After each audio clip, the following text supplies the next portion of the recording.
10분밖에 시간을 안 줘서 좀 아쉬운 것 같아. 매미가 7일 동안 살기 위해서 땅속 위에서 군복이로 7년 동안 기다린대요. 그 예수님도 3년 공생활 하기 위해서 30년을 나사렛에서 숨은 생활 하셨잖아요. 자, 갈 길이 멀어요. 요한 1서를 주석을 한 아우구스틴 성인이 아주 명작을 남겼습니다. 아우구스틴 교부의 주석을 보면 처음부터 들어온 것, 우리 눈으로 본 것, 우리가 살펴보고 우리 손으로 만져본 것, 이 생명의 말씀에 관하여 말하고자 한다 하는 요한일서 1장 1절. 이것은 생명 자체이신 분이 육신이 되셨다 하는 것을 표현하고 있고, 요한 사도가 바로 그 예수님을 보았다. 우리가 보았고 우리가 증인입니다.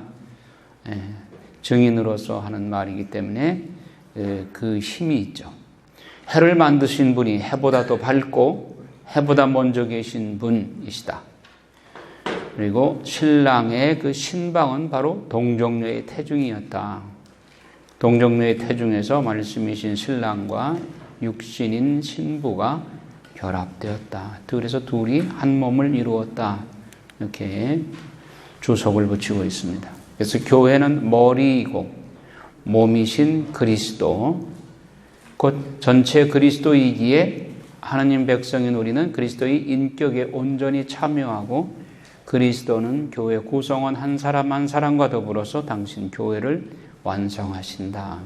우리가 그리스도의 지체인데 그리스도의 피가 우리 안에 흐르지 않으면 그거 안 되죠. 지체이니까 그리스도를 머리로 한 지체로서 그리스도와 한 몸을 이루어야 되죠. 하나님은 빛이시며 그분께는 어둠이 전혀 없습니다. 그 빛에 비추어 보면 우리 자신은 부끄럽죠. 자기 죄를 인식하는 사람은 이 그리스도의 빛을 통해서 자기 자신의 모습을 비추어 보고 죄를 벗어야 되는 것이죠. 빛으로 밝혀진 사람은 자신의 어둠을 인식하고 빛을 향하여 나아가는 존재입니다. 그러니까 주님께 가까이 나아가라. 그러면 너희가 밝아지고 너희 얼굴에 부끄러움이 없으리라. 시편의 말씀처럼 우리가 빛을 향해서 나아가야 되죠. 언젠가는 빛으로 밝아지게 되는 것이죠. 하나님과 친교를 나누어야 된다. 어둠에 속한 사람은 빛을 향하여 나아가야 하고 그리스도의 피가 우리 죄를 씻어주신다 하는 거죠. 만일 우리가 죄가 없다고 한다면 우리는 자신을 속이는 것이며 우리 안에 진리가 없다는 것입니다. 1장 8절의 말씀. 우리의 삶이 아직 완전하게 빛나지 않는 것은 죄가 있기 때문입니다. 근데 이제 죄를 고백했으니까 빛나기 시작을 했습니다. 우리가 죄를 고백하면 주님은 성실하시고 의로우심으로 우리 죄를 용서하시고 우리를 불의에서 깨끗하게 해주신다. 그러니까 우리는 죄인으로 태어나기 때문에 죄를 지을 수밖에 없고, 그러나 우리에게 희망이 있는 것은 예수 그리스도가 십자가의 성혈을 통해서 우리의 죄를 씻어주셨다. 자, 그런데 소죄라도 우리가 소홀히 여기지 말아야 돼요. 소죄가 모이면 대죄가 되는 것이죠. 그래서 우리의 희망은 고백하는 데 있다. 그리고 죄를 고백하고 다음으로 사랑하고, 그래서 사랑은 많은 것을 덮어준다. 사랑만이 죄를 없애주기에 요한은 사랑을 그렇게 강조하는 것입니다. 근데 교만은 사랑을 없애지만 겸손은 사랑을 튼튼하게 해준다. 사랑은 죄를 없애줍니다. 겸손은 우리로 하여금 죄인이라고 고백하게 합니다. 하나님께 있는 그대로 솔직하게 말하지 않으면 하나님께서 그대 안에서 찾아내시는 것을 단죄할 것이다. 자, 여러분 하나님의 단죄를 받기를 원해요? 내가 나를 단죄함으로써 하나님께 용서받기를 원해요? 그런데 우리는 흔히 반대로 생활하잖아요. 남이 내 죄를 잘못을 지적하면 그냥 불쾌하게 생각을 하죠. 그러면 하느님한테 그러면 단죄받기를 원하느냐? 그건 아니란 말이에요. 그러면 내가 내 이웃의 내가 보지 못하는 것을 이웃이 지적할 때 오히려 감사하게 받아들이고 고치도록 노력을 하는 것이 하느님께서 심판하시도록 내버려 두는 것보다 지혜로운 것이죠. 제 죄에서 당신 얼굴을 돌이키시고 제가 죄를 알고 있나이다. 만일 우리가 죄를 짓지 않았다고 말한다면 우리는 그분을 거짓말쟁이로 만드는 것이고 우리 안에 그분의 말씀이 없는 것입니다. 우리는 죄인으로 태어나기 때문에 죄가 없다고 말할 수 없어요. 누가 죄를 짓더라도 우리는 아버지 앞에서 변호자를 모시고 있습니다. 의로우신 예수 그리스도이십니다. 그분은 우리 죄를 위한 속죄제물이십니다. 우리 인생의 나약함으로 인하여서 죄를 짓더라도 끊임없이 살펴보고 끊임없이 아파하고 끊임없이 스스로를 단죄하십시오. 그대가 단죄할 때 그대는 비로소 안심하고 심판에 나아갈 수 있을 것입니다.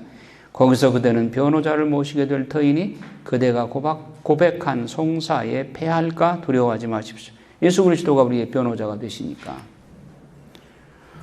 요한이 지닌 겸손은 그가 분명히 위대한 분이었고 주님의 품에서 숨겨진 비밀을 읽어내시고 그 사랑을 들여마신 분이었는데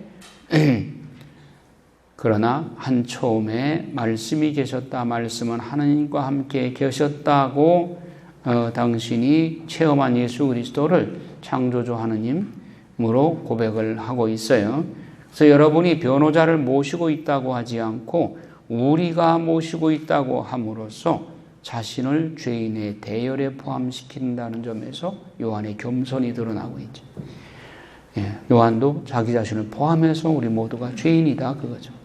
그리스도는 우리 죄만이 아니라 온 세상의 죄를 위한 속죄제물이시고 당신 피로써 온 세상을 사셨다. 그 예수님 피로 우리를 사셨으니까 예수님이 핏값을 치르고 우리를 사셨다. 그러면 우리는 얼마짜리예요? 예수짜리예요. 예수와 맞바꾼 거 아니에요. 하느님이 우리가 하나님의 계명을 지키면 그것을 우리가 그분을 알고 있음을 알게 된다. 어떤 개념이냐면 사랑의 계명입니다. 누구든지 그분의 말씀을 지키면 그 사람 안에서는 참으로 하느님의 사랑이 완성됩니다. 사랑은 율법을 완성시키는 거예요. 내가 너희에게 새 계명을 준다. 서로 사랑하여라. 완전한 사랑은 벗을 위하여 자기 목숨을 바치는 사랑이다. 사랑하는 여러분, 내가 여러분에게 써보내는 것은 새 계명이 아니라 여러분이 처음부터 지녀온 옛 계명입니다. 처음부터 들어서 이미 알고 있는 계명이기 때문에 옛 계명이에요. 그러나 또 새 계명이기도 합니다. 왜 새 계명이에요? 어둠이 지나가고 이미 참 빛이 비치고 있기 때문입니다. 즉 그리스도, 빛으로 오신 그리스도 때문에 새로운 빛이 비치기 때문에 새 계명이 됐다. 어둠은 옛 인간을 뜻하고 빛은 새 인간을 의미한다. 즉 그리스도가 오심으로써 이 사랑의 계명이 그리스도의 십자가에서 실현됐고 우리에게 영원한 생명의 희망이 생기게 되었기 때문에 이 새 계명을 지키게 되면 우리는 영생을 얻게 된다. 빛으로 오신 예수 그리스도 때문에. 그래서 새 계명이 되는 것이다. 바울은 옛 인간을 벗어버리고 새 인간으로 갈아입으십시오라고 하였다. 여러분은 한때 어둠이었지만 지금은 주님 안에서 빛이 되었습니다. 그런데 빛 속에 있다고 말하면서 자기 형제를 미워하는 사람은 아직도 어둠 속에 있는 자입니다. 자기 형제를 사랑하는 사람은 빛 속에 머무르고 그에게는 걸림돌이 없습니다. 걸림돌은 뭐냐? 낮에는 해도 밤에는 달도 너를 해치지 못하리라 그 노래하고 있죠. 시편 120편에 바로 그 해치는 걸림돌. 형제를 사랑하는 사람에게 이 걸림돌이 없단 말이에요. 해에 타지 않는 영혼은 베드로처럼 주님 저희가 누구에게 가겠습니까? 주님께서는 영원한 생명의 말씀을 지니고 계시는데 라고 고백하는 영혼은 해에 장렬하는 태양 속에서도 타지 않는다. 그 영혼 죽지 않는단 말이에요. 어떤 사람이냐는 어떤 사랑을 지니고 있느냐에 달려있다. 즉 무엇을 사랑하느냐에 그 사람 됨됨이가 달려있다. 땅을 사랑하고 재물을 사랑하는 사람, 그는 땅에 속한 사람이야. 그대가 하느님을 사랑하는가? 그러면 하느님의 사람이 될 거예요. 그래서 신명기에도 너는 신이며 모두 지극히 높으신 분의 아들이다 라고 말씀했듯이 하느님을 사랑하는 영혼은 하느님처럼 되는 거예요. 하느님이 레위기에서 내가 거룩하니 너희도 거룩한 자 되라 하는 말씀은 하느님처럼 되라는 얘기예요. 그러니까 오시는 성인이 왜 하느님이 사람이 되어 이 세상에 오셨느냐? 예수 그리스도가 왜 사람이 되어 오셨느냐? 인간을 하느님처럼 만들기 위해서. 놀라운 발견이죠. 하느님이 왜 사람이 되어 오셨느냐? 인간이 하느님처럼 되도록 하기 위해서. 하느님이 예수 그리스도를 통해서 이 땅에 오셨어요. 그러면 그분과 함께 천국에 가야 되는 거죠. 그분은 나는 길이요 진리요 생명이다. 나를 고치지 않고는 아버지께 갈 수 없다 그래서. 그러면 예수 그리스도를 통해서 아버지께 갈 수 있는 것이죠. 예수 그리스도와 같아지지 않으면 천국 갈 수 없다는 얘기죠. 세상을 사랑하는 사람 안에는 하느님의 사랑이 없습니다. 하나님과 만몬을 두 가지를 다 사랑할 수 없어요. 어느 한쪽이요. 그러면 세상을 사랑하는 사람은 세상에 묻히게 되고 하나님을 사랑하는 사람이라야 하나님께 갈 수 있어요. 세상은 지나가고 세상의 욕망도 지나갑니다. 그러나 하나님의 뜻을 실천하는 사람은 영원히 남습니다. 자, 여기서 딜레마가 있어요. 만일 우리가 죄가 없다고 말한다면 우리는 자신을 속이는 것입니다. 요한 1서 1장 8절에 그래. 1장 8절 한번 보세요. 만일 우리가 죄 없다고 말한다면 우리는 자신을 속이는 것이고 우리 안에는 진리가 없는 것입니다. 우리가 우리 죄를 고백하면 그분은 성실하시고 의로우신 분이시므로 우리의 죄를 용서하시고 우리를 모든 불의에서 깨끗하게 해주십니다. 자, 죄가 없다고 말한다면 우리는 자신을 속이는 것이다. 우리는 다 죄가 있다. 그런데 요한일서 3장 9절에 보면 3장 9절 보세요. 읽어요. 하느님에게서 태어난 사람은 아무도 죄를 저지르지 않습니다. 하느님의 씨가 그 사람 안에 있기 때문입니다. 이거 서로 됐어요. 됐어요. 자, 이거 서로 모순되는 말 아닌가요? 그렇게 안 느껴져요? 자기가 죄가 없다고 말하면 이건 거짓말쟁이입니다. 그런데 하나님에게서 태어난 사람은 아무도 죄를 짓지 않습니다. 서로 모순돼요? 어때요? 네. 실제로 그렇게 모순될까요? 네. 하느님에게서 태어난 사람은 죄가 없다.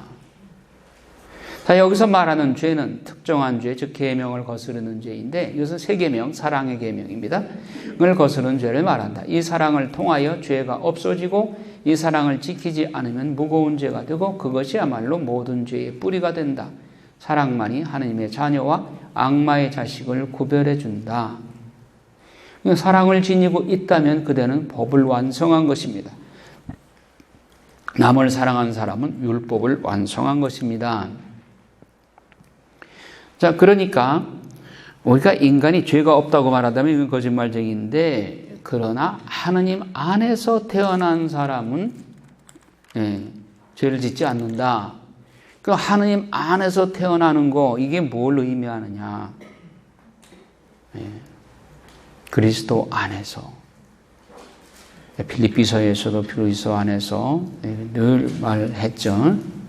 하느님 안에서 태어나는 거. 컴퓨터로 말하면 그리스도라고 하는 단어를 클릭을 해서 그 안에 들어가서 그냥 그리스도의 그 어항 안에서 그냥 헤엄치고 다니는 물고기처럼 그냥 그리스도라고 하는 울타리 안에서 헤엄치고 다니는 거예요. 우리가 그 단계까지 가야 돼. 오늘은 세상이라는 이 공간에서 예수님을 이렇게 먼 발치로 바라보니까 그냥 죄 속에 사는 거예요. 그냥 그리스도 안에 들어가야 돼. 그러기 위해서 우리는 세 계명인 사랑을 실천해야 된다. 어떤 사람이 눈에 거슬리고 미워하다가 어떤 계기로 그 사람을 이제 다시 사랑하게 되었다. 그때는 내 마음이 기뻐요? 손해본 것 같아요? 기뻐요. 네. 미워하게 되면 내 스스로가 그 미움이라고 하는 카테고리 안에, 죄의 어두움의 카테고리 안에 갇히게 돼. 내 스스로가 자유롭지 못하죠. 예. 누굴 미워하게 되고 죄 속에 있게 되면 내 스스로가 그 죄 속에 갇히게 돼요. 그래서 사랑을 하게 되면 그 울타리 안에서 해방이 돼요. 자, 사랑의 시작은 지금 그대의 재물 가운데서 형제에게 내어줄 수 있는 사랑 실천에서 시작된다. 자비의 마음에서. 사랑의 완성은 자기 친구를 위해서 목숨을 내놓는 사랑으로 완성된다. 요한복음 15장에 자기 친구를 위해서 목숨을 내놓는 것보다 더 큰 사랑은 없다. 자녀 여러분, 말로나 혀끝으로 사랑하지 말고 행동으로 진리 안에서 사랑합시다. 이 자선의 원칙을 제시하는데, 오른손이 한 것을 왼손이 모르게 하라 그랬죠. 여기 오른손은 깨끗한 양심, 왼손은 세상에 대한 탐욕. 깨끗한 양심으로, 즉 오른손이 한 것은 하느님 앞에 고이 이렇게 올라가야지. 이게 세상으로부터 칭찬받고 그러면 다 쏟아뜨리는 것이죠. 선행을 할 때 세상에 대한 탐욕이 뒤섞이지 않도록 왼손이 모르게 오른손이 일하도록 해야 한다. 그러니까 왼손이 알게 한다는 건 뭐예요? 신문에 대문짝만하게 구호연금 얼마 냈다고 이름 올리는 거, 그걸 은근히 그렇게 내주기를 바라고, 남이 알아주기를 바라고, 칭찬하기를 바라고, 이거 왼손이 알게 하는 거예요. 왼손이 모르게 하는 것은 그런 것을 비밀리에 순수하게 하느님께만, 숨은 일도 보시는 하느님께만 숨기는 것. 우리가 하나님의 계명을 지킨다면 우리가 청하는 모든 것을 받게 된다.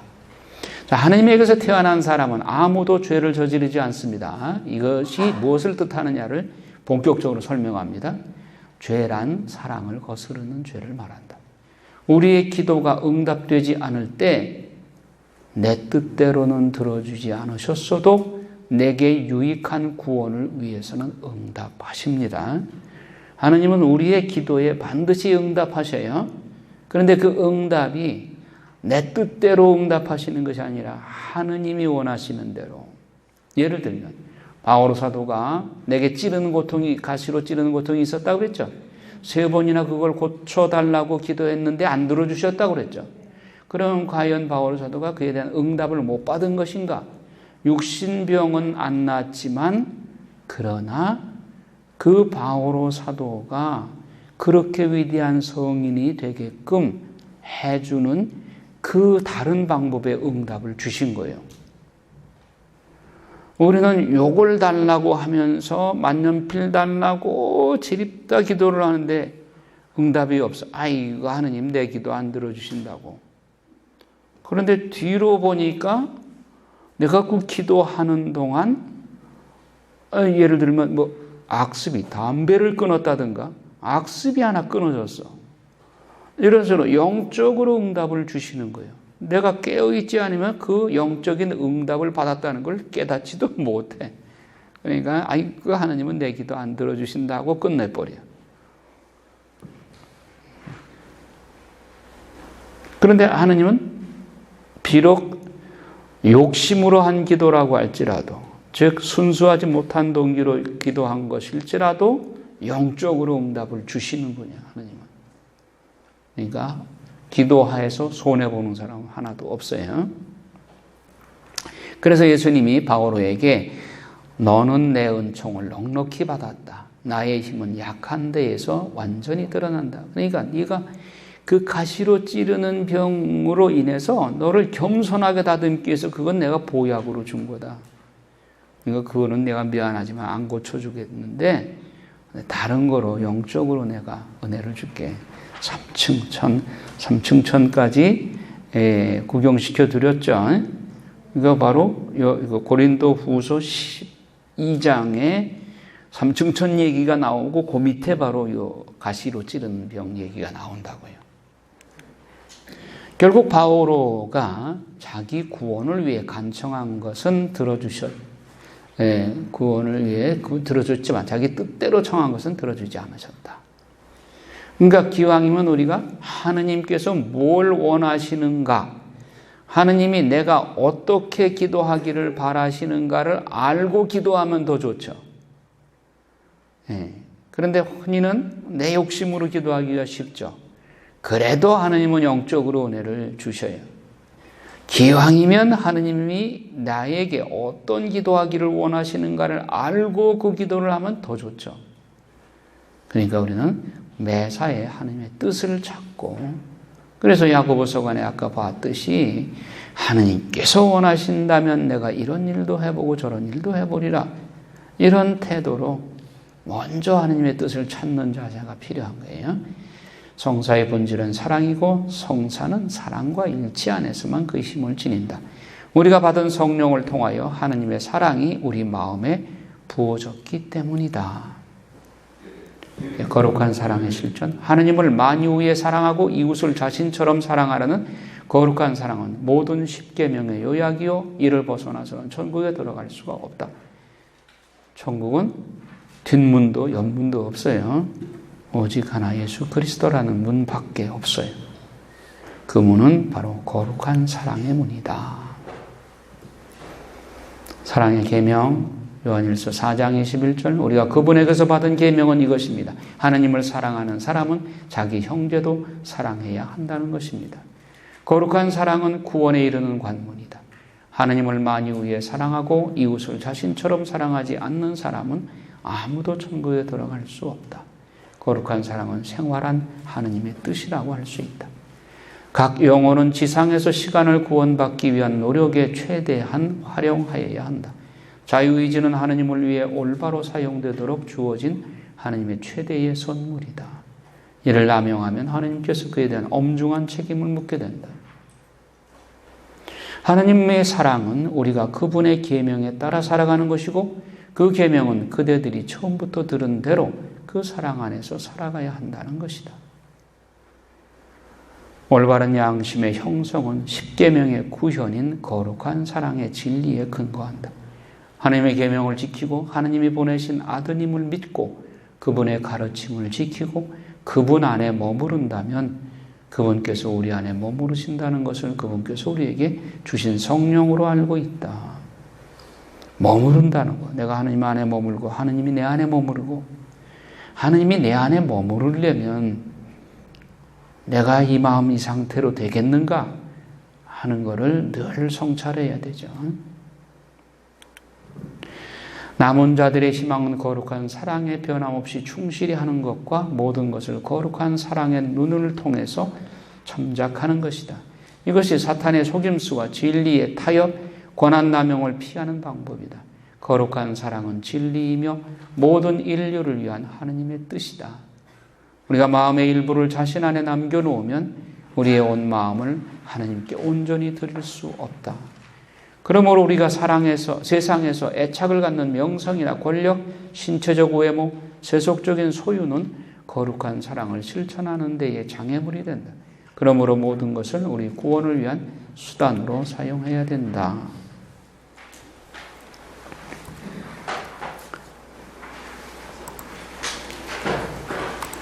드디어 요한 묵시록으로 넘어갑니다.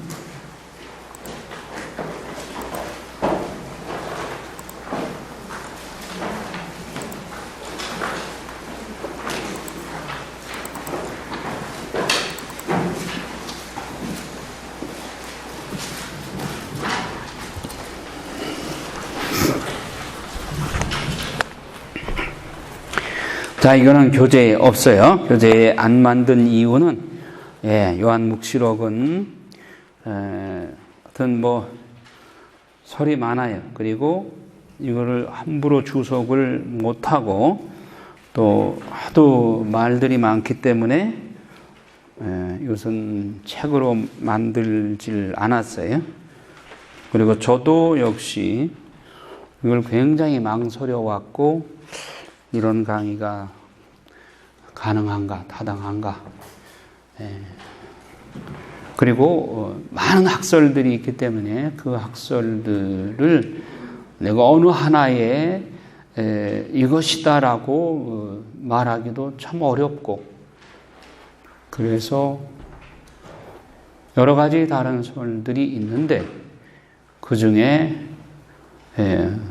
내가 볼 때는 그래도 이것이 이 시대를 진단하는데 그냥 적합하지 않나 하는 생각에서 이런 입장을 말씀을 드리는 것이니까 그냥 듣고 참고만 하시오. 그리고 사진 같은 거 찍지 마시고. 자, 아포칼립시스, 레벨라시오. 이거는 천막, 커튼을 열다. 그런 뜻이에요. 커튼을 열다. 커튼을 열어야 바깥이 보이겠죠. 예. 칼립시스라는 천막이라는 아포, 떨어뜨리다, 떼다 그런 뜻이고, 칼립시스 천막을 열어 제끼다. 아포칼립틱, 묵시적, 그리고 세상 끝날에 일어날 일들에 관한 이야기, 그런 뜻으로 아포칼립틱이라고 합니다. 자, 지금부터 이 설명을 드리는데, 이 설명은 여러분 프린트물은 여러분들 내 강의를 들은 분들이니까 그 정도의 좀 에티켓은 지켜주시기 바랍니다. 이거 밖에 나가서 돌리지 마셔. 밖에 나가 돌리면 반드시 문제가 생겨. 그러니까 이거는 여러분 그냥 혼자 공부할 때만 보시라고 하는 겁니다. 지금 여기서 언급돼야 될 것은 다니엘서와 에제키엘서, 스가랴서가 총동원됩니다. 구약에 공부한 내용들을 묵시록에 다 연결을 시켜야 돼요. 그래서 참 이게 어려운 일이에요.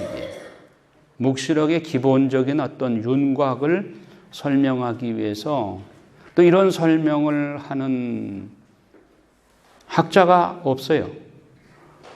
다만 제가 이제 어떤 루트를 통해서 이런 내용을 입수를 했는데 굉장히 타당성이 있어요. 자, 다니엘서에 보면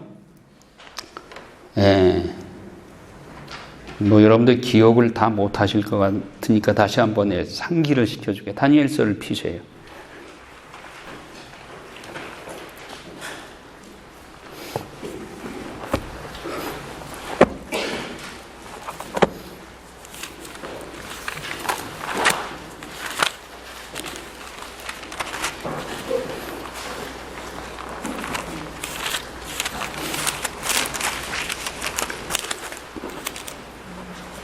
다니엘서 9장 24절을 보세요. 24절 읽겠습니다. 너희 백성과 너희 거룩한 도성에 정해진 이른 주간이 지나야 악행이 그치고 죄가 끝나며 속죄가 이루어지리라. 또한 영원한 정의가 펼쳐지고 환시와 예언이 확증되며 가장 거룩한 곳에 기름이 부어지리라. 그러니 너는 이것을 알고 이해해야 한다. 예루살렘을 복구하고 재건하라는 말씀이 내린 때부터 기름 부음 받은 영도자가 나올 때까지 7주간이 흐르리라. 또 62주간이 흐르는 동안 예루살렘이 복구되고 재건되어 광장과 외호까지 갖추겠지만 그 기간은 어려운 때가 되리라. 이렇게 62주간이 흐른 다음 기름 부음 받은 이가 잘려나가 그에게 아무것도 남지 않으리라. 그리고 도성과 성소는 앞으로 일어날 군주의 군대가 허물어 버리리라. 그 종말은 홍수처럼 들이닥치리라. 전쟁이 끝날 때까지 황폐하게 남도록 결정되었다. 그 군주는 한 주간 동안 많은 이와 강력한 동맹을 맺고 반 주간 동안은 희생제물과 곡식제물을 바치지 못하게 하리라. 성전 날개에는 황폐를 부르는 혐오스러운 것이 세워져 황폐하게 만드는 그자에게 이미 결정된 멸망이 쏟아질 때까지 서 있으리라. 자, 이 내용을 아무도 그렇게 명쾌하게 설명을 못해요. 다니엘이 기도 중에 환상을 보여주었는데 24절에 너희 백성과 너희 거룩한 도성에 정해진 70주간이 지나야 악행이 그치고 죄가 끝나며 속죄가 이루어지리라. 이거는 70주간이 지나면 예수 그리스도께서 지상 재림하여서 천년왕국 시대가 온다 하는 이야기입니다. 그러니까 지상 재림을 해서 천년왕국이 이루어진다. 그러니까 영원한 정의가 펼쳐진다. 이 이야기는 이사야 예언서에 보면 어린이가 독사굴에 손을 넣어도 해를 입지 않고 사자와 송아지가 같이 여물을 먹고 그런 태평성대, 지상에서의 태평성대가 온다. 그 시기가 바로 70주간이 지났을 때 이루어진다. 그 얘기예요.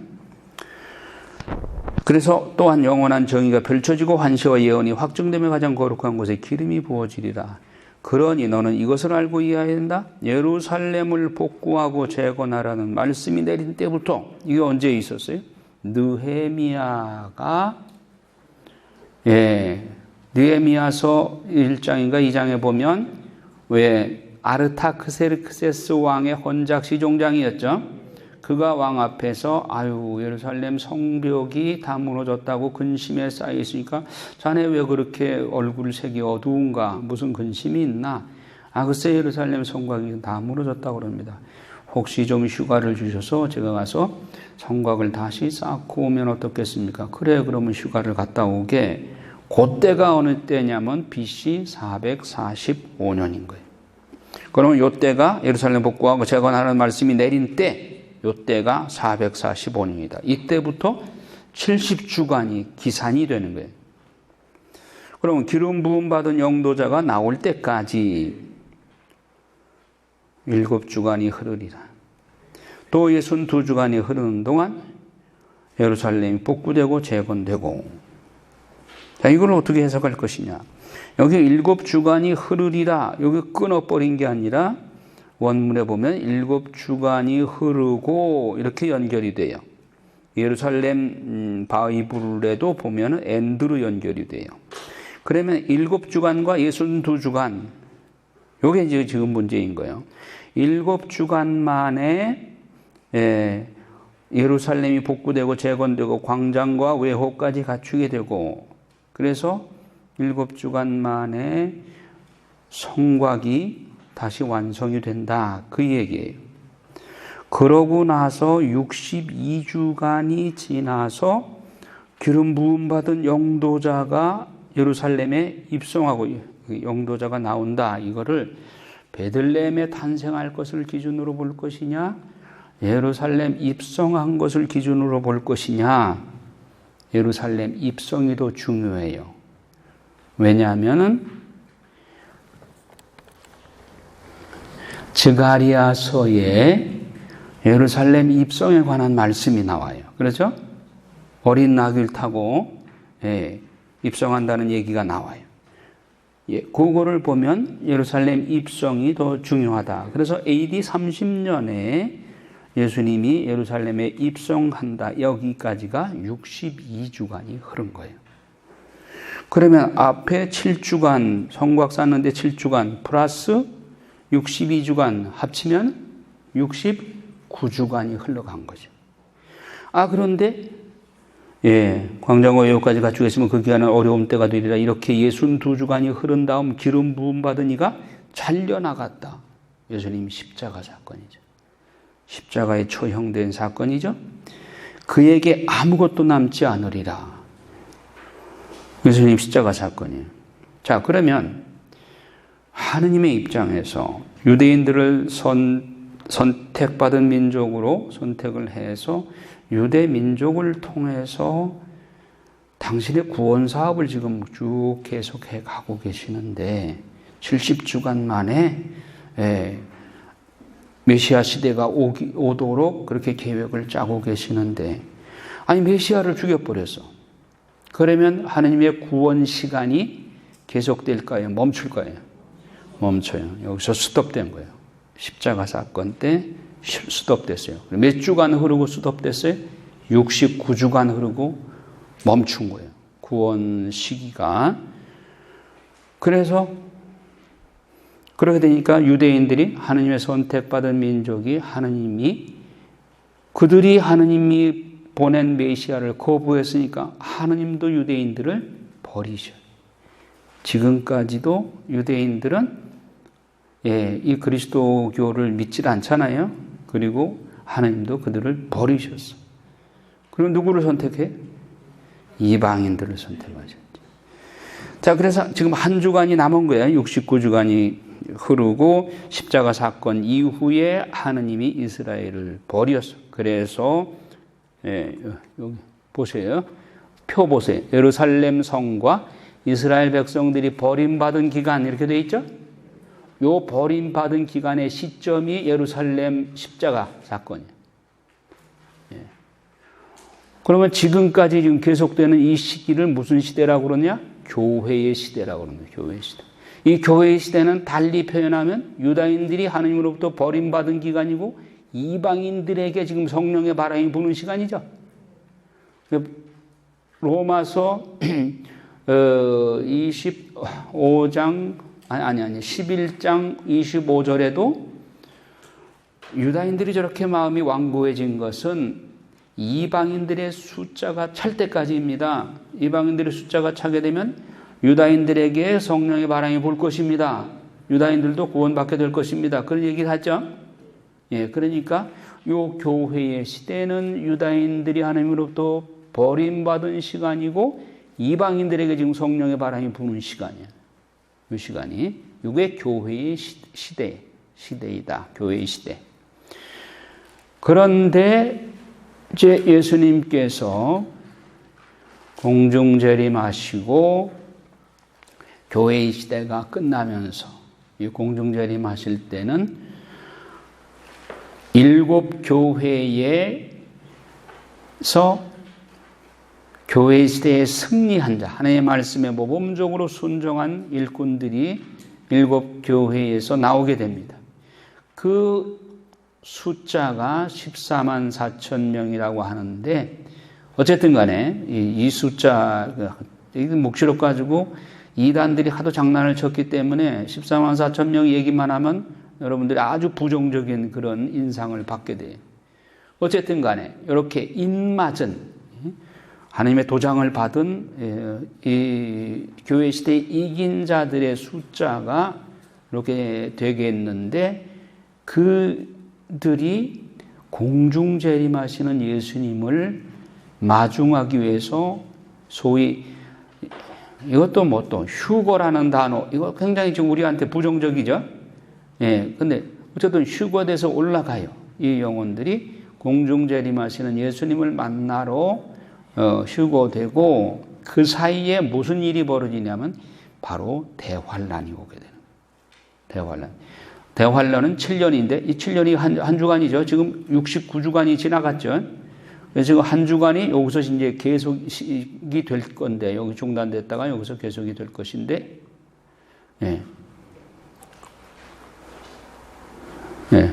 여기서 계속이 될 것인데 요거 한 일회가 계속되는 거예요.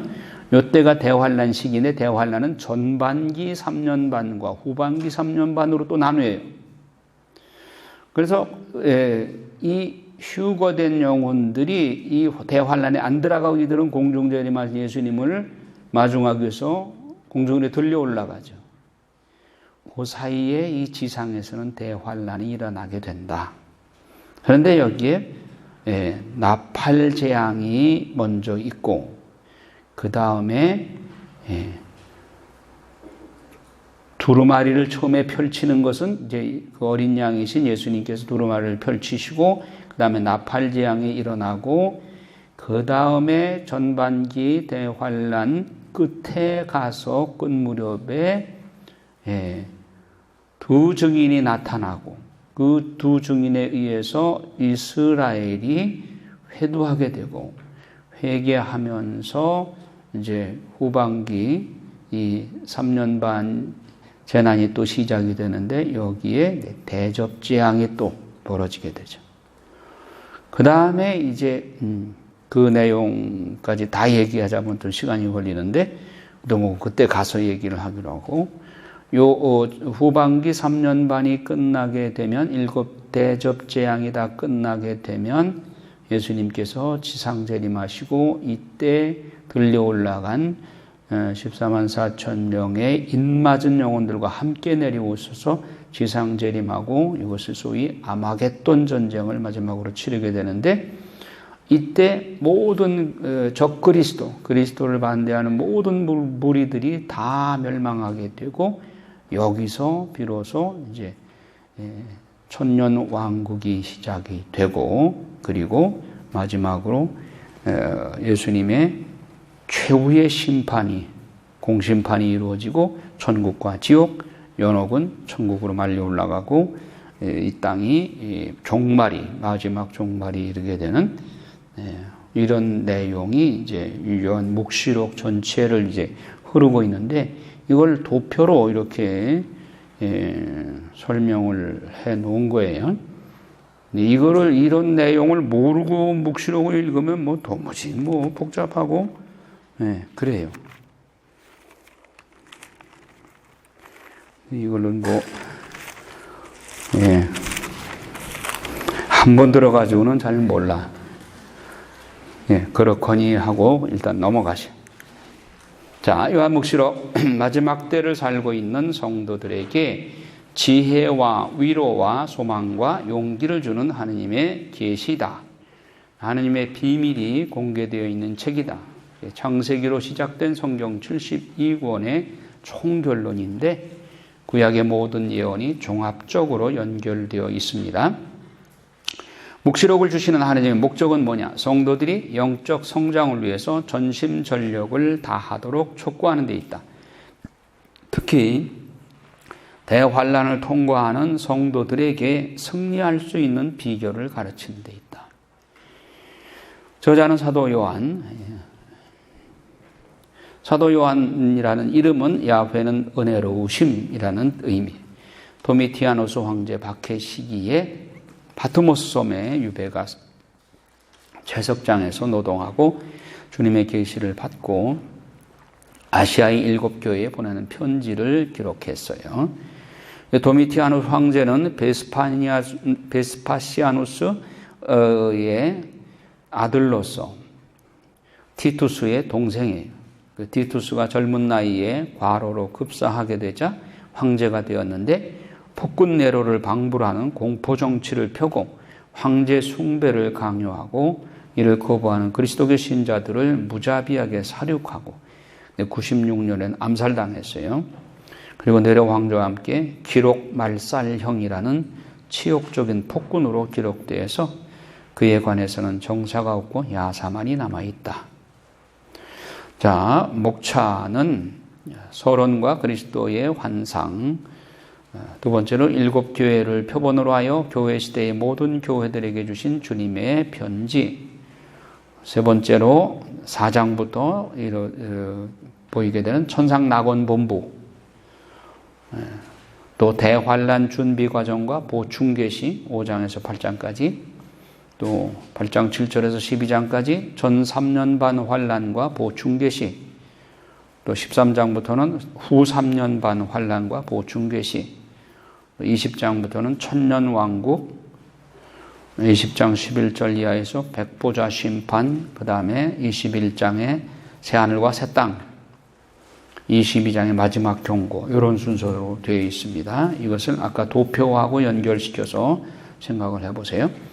당시 로마 정부의 억압과 박해는 교회의 생존에 위협이 되었고, 교회의 미래에 대해서 암울하던 시기에 사도는 그리스도인들에게 격려와 희망을 선포할 필요가 있었어요. 그들에게 절망으로 인해 포기하기 쉬운 믿음을 지켜주는 격려와 외적인 박해와 내적인 배교의 위험에 대한 경고가 필요했던 시기였어요. 중심 주제는 그리스도의 재림에 대한 희망이고 그에 대한 준비에 대해서 역점을 두어서 설명을 합니다. 박해와 고난을 끝까지 인내하고 구원받기 위해 노력하는 자에게 새 하늘과 새 땅이 기다리고 있다는 확신을 심어주고 재림하실 예수 그리스도를 기다리라는 희망의 메시지입니다. 다니엘서 10장 21절에 보면 이제 나는 진리의 책에 적힌 것을 너에게 알려주려고 한다. 너희의 제후 천사 미카엘 말고는 나를 도와 그들을 대적할 리가 없다고 하였다. 이와 같이 봉인된 책, 즉 진리의 책이 열려진 것이 묵시록이라고 할 수 있다. 다니엘 12장 4절에 다니엘아 너는 마지막 때까지 이 말씀을 비밀에 붙이고 이 책을 봉인해 두어라. 많은 이가 이리저리 돌아다니며 더 많은 깨달음을 얻을 것이다. 지금 이 세상에 정보의 홍수 시대에 살고 있죠. 더 많은 깨달음을 얻고 12장 9절에 가거라 다니엘아 이 말씀은 마지막 때까지 비밀에 붙여지고 봉인되어 있어야 한다.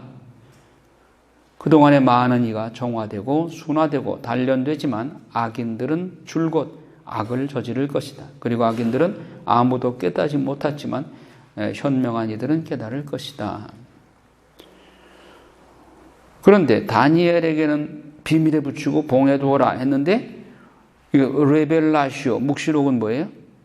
열어 보여주는 거예요. 열어 보여주는. 이제 바야흐로 마지막 때가 되니까 이제는 펼쳐서 보여주어라 그거예요. 요한복음 묵시록에는 숫자가 많이 나와요. 그러나 이를 단순히 상징 언어로 구구각색으로 해석하고 있는 것이 현실인데 그런데 하느님이 다니엘서에서는 계시 내용을 봉인하라 했지만 마지막 시대에는 열어 보이라고 하셨으니 특수한 경우를 제외하고는 실제 숫자로 해석하는 것이 타당할 것 같다. 일곱인, 일곱 나팔, 일곱 대접에 관한 해석. 6장에 일곱인을 떼는 과정은 대환란 때 사용할 바람들, 즉 심판할 때 필요한 재료들과 심판을 집행할 일꾼들을 준비하는 과정이다. 일곱인은 누가 떼요? 예수님이 떼시죠. 그러니까 4장에 보면 옥좌에 앉아 계신 태고 쪽부터 계신 분이 계시는데 두루마리를 들고 계셔. 이 두루마리를 뗄 자가 누구냐? 아무도 없는 것 같아. 요한이 슬피 울어요. 그러니까 천사가 나타나서 염려하지 마라. 슬퍼하지 마라. 바로 살해된 것 같은 어린 양이 이 일곱 인을 뗄 자격이 있다. 그래서 예수 그리스도에게 그 봉인된 일곱 인을 주니까 예수님이 하나하나 떼기 시작하잖아요. 일곱 인을 떼시는 분은 어린 양이신 예수님이시고 천사들은 관여하지 않는다. 준비 과정인데 자, 일곱 나팔을 부는 이들은 천사들이고 예수님은 거기에는 관여하지 않으시. 준비 과정은 예수님이 봉인을 떼시고 실제로 재앙을 내리는 것은 천사를 시켜서 하신다 말이에요. 예수님은 주인이시고 천사들은 예수님의 심부름꾼들 집행 과정입니다. 성도들의 기도의 두 가지 목적. 이 세상에 있는 죄와 불행을 모두 제거해 주시옵소서라고 성도들은 기도하고 있어요. 지금 마지막 시대에 우리는 이 기도를 해야 되는 것이죠. 이 세상이 정의와 행복으로 충만하게 하시옵소서. 이 두 가지 주제로 우리는 기도하고 있는 것이죠. 죄와 불행을 없애주시고 정의와 행복이 하나님의 정의와 행복이 이루어지게 해주십시오.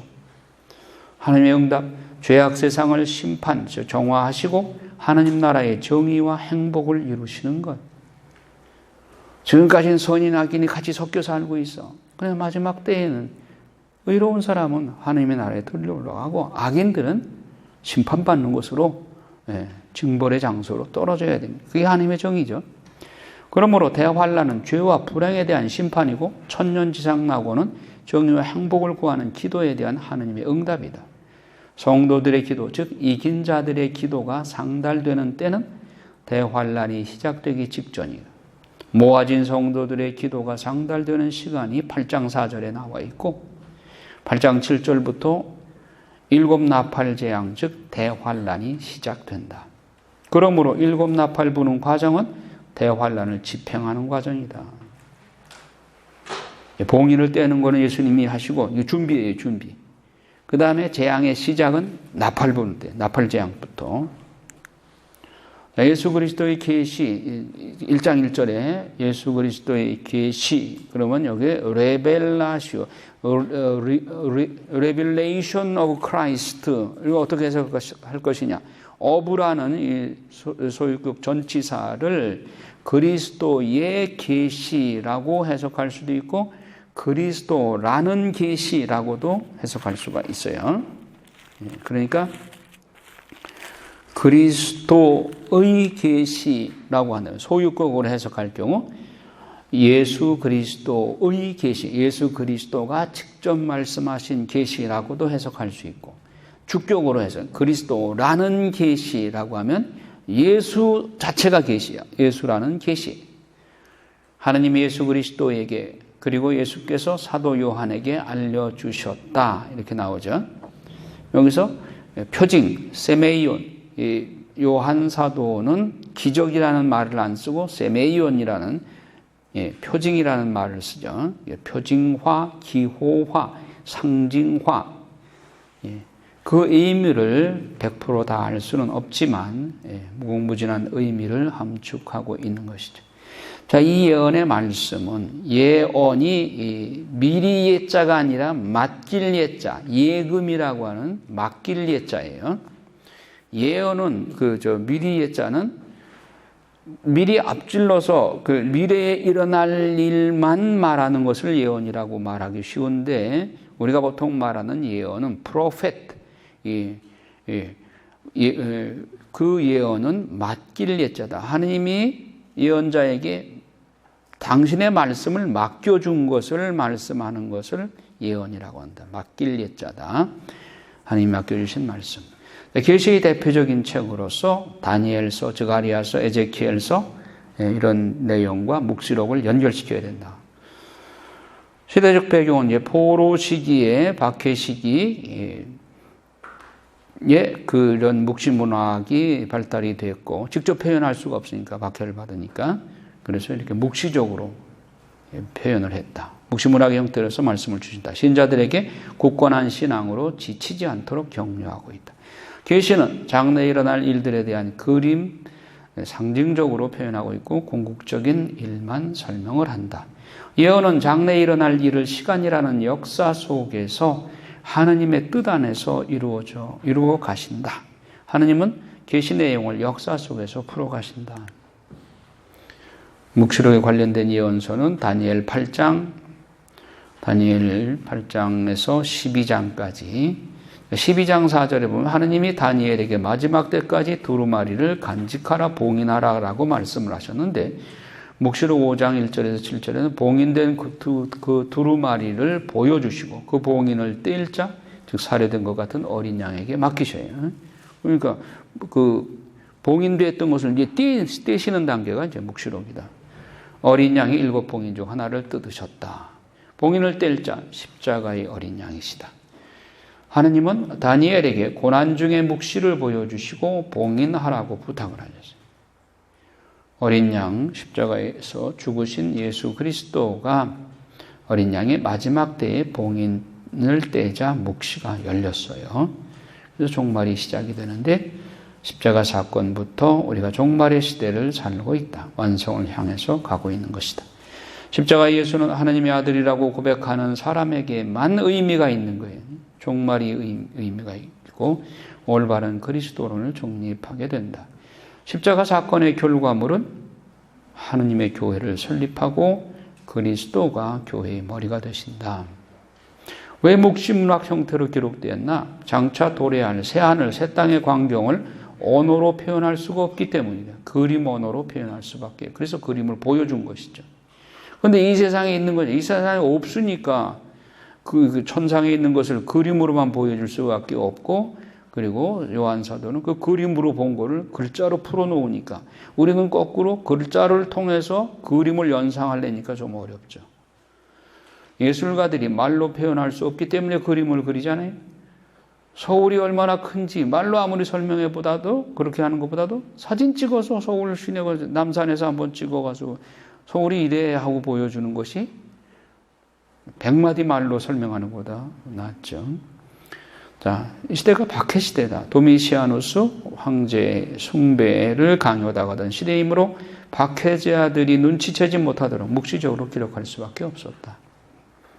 결론은 묵시록 21장 4절에 그들의 모든 눈물을 닦아주실 것이다. 하느님께서 우리의 고통 주기 위해서 하느님께서 이런 것을 주시는 것이 아니라 결국은 우리를 하느님을 따르고 순종하는 영혼에게는 눈물을 닦아주시고 새하늘과 새 땅에서 영원한 행복을 누리게 해주시는 것이 목적이다.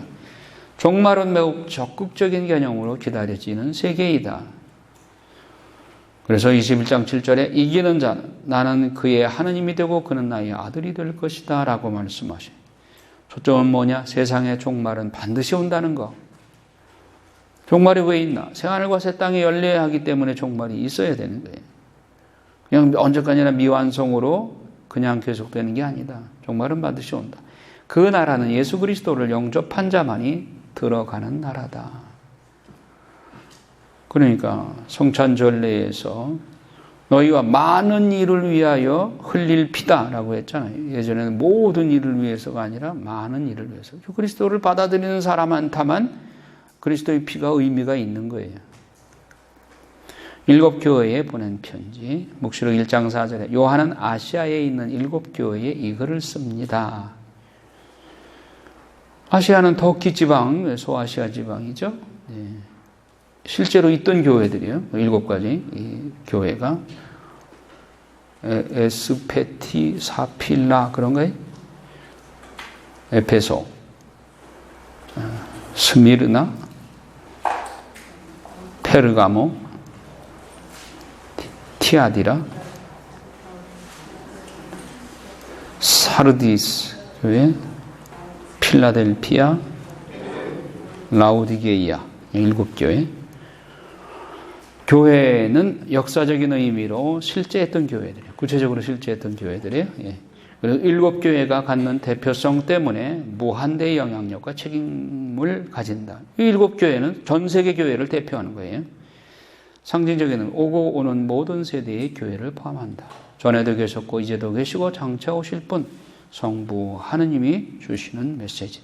그의 보좌 앞에 있는 7 영을 천사장 혹은 이제 대천사라고 그러는데 뭐 이것도 뭐 성령이다 뭐 여러 가지로 해석을 하는데 어쨌든 저는 이렇게 천사장 혹은 대천사로 일단은 보겠습니다. 성실한 증인, 진리에 대한 충성심을 가지고 있는 그런 영혼이시고 죽은 이들의 맞이시며 성실한 증인이시며 죽은 이들의 맞이시며 맞이다 하는 거 먼저 났다 하는 거죠. 그러니까 맏형 되시는 분이죠. 세상 임금들의 지배자이신 예수 그리스도를 말하는 것이죠. 자, 먼저 나다 프로토토코스 절대적 주권자에게만 사용하는 단어다. 그래서 부활의 첫 열매, 새 창조, 절대 주권자 예수 그리스도를 표현하는 거죠. 신랑이신 그리스도 앞에 단장한 신부로서 어떻게 준비할 것인가. 이 신랑으로 오시는데 우리는 그 신부로서 신랑을 맞이할 준비를 어떻게 해야 될 것인가. 기다림의 연서, 반드시 일어날 일, 구원에 관한 확신을 주기 위한 서신이다. 그래서 요한 묵시록 1장 1절에도 보면 예수 그리스도의 계시 하나님께서 머지않아 반드시 일어날 일들을 당신 종들에게 보여주시려고 그리스도께 알리셨고 그리스도께서 당신 천사들을 보내시어 당신 종 요한에게 알려주신 계시입니다. 그러니까 머지않아, 오래지 않아서 두 번째로 반드시 일어날 일. 이 2가지가 핵심인 거예요. 이 묵시 내용이 머지않아서 일어날 일이고 반드시 일어날 일이다. 글쎄 일어날지도 모르겠다. 그게 아니에요. 우리를 사랑하시어 당신 피로 우리를 죄에서 풀어주셨고 우리가 한 나라를 이루어 당신의 아버지 하느님을 섬기는 사제가 되게 하신 그분께 영광과 권능이 영원 무궁하기를 빕니다. 자, 지금부터 그러면 본문을 같이 보면서 이렇게 봐요. 1장 3절에 보면 이 예언의 말씀을 낭독하는 이와 그 말씀을 듣고 그 안에 기록된 것을 지키는 사람들은 행복합니다. 그때가 다가왔기 때문입니다. 자, 이 말씀을 낭독하는 이 여기는 단수로 되어 있어요. 네. 낭독하는 이는 한 사람이에요. 그 말씀을 듣고 그 안에 기록된 것을 지키는 사람들, 여기는 복수로 되어 있어요. 일반 신자들을 얘기하는 거죠. 자, 그래서 인사를 하는데 4절에 요한이 아시아에 있는 7교회에 이거를 씁니다. 지금도 계시고 전에도 계셨으면 또 앞으로 오실 분과 그분의 오조 앞에 계신 7영에게서 또 성실한 증인이시고 죽은 이들의 맞이시며 세상 임금들의 지배자이신 예수 그리스도에게서 은총과 평화가 여러분에게 내리시기를 빕니다. 우리를 사랑하시어 당신 피로 우리를 죄에서 풀어주셨고 우리가 한 나라를 이루어 당신의 아버지 하느님을 섬기는 사제가 되게 하신 그분께 영광과 권능이 영원 무궁하기를 빕니다. 보십시오. 그분께서 구름을 타고 오십니다. 모든 눈이 그분을 볼 것입니다. 그분을 찌른 자들도 볼 것이고 땅의 모든 민족들이 그분 때문에 가슴을 칠 것입니다. 그러니까 예수 그리스도를 십자가에 못 박는데 찬성했던 사람들도 볼 것이고 그들은 가슴을 치게 될 것이다. 그래서 8절에 지금도 계시고 전에도 계셨으며 또 앞으로 오실 전능하신 주 하나님께서 나는 알파요 오메가다 하고 말씀하십니다. 이렇게 나오죠. 자, 하나님의 사랑은 예수의 핏값을 치르고 인류를 사셨으므로 우리의 값은 예수 자리에 무한한 가치를 지닌다. 예수님과 동가의 가치를 지닌다. 가상실현 중에 내가 다 이루었다 하는 말씀은 내가 다 죄에 대한 값을 다 치렀다. 당신의 피를 흘리심으로써. 자, 그리스도 안에서 en Christos, in Christ, 그리스도 안에서.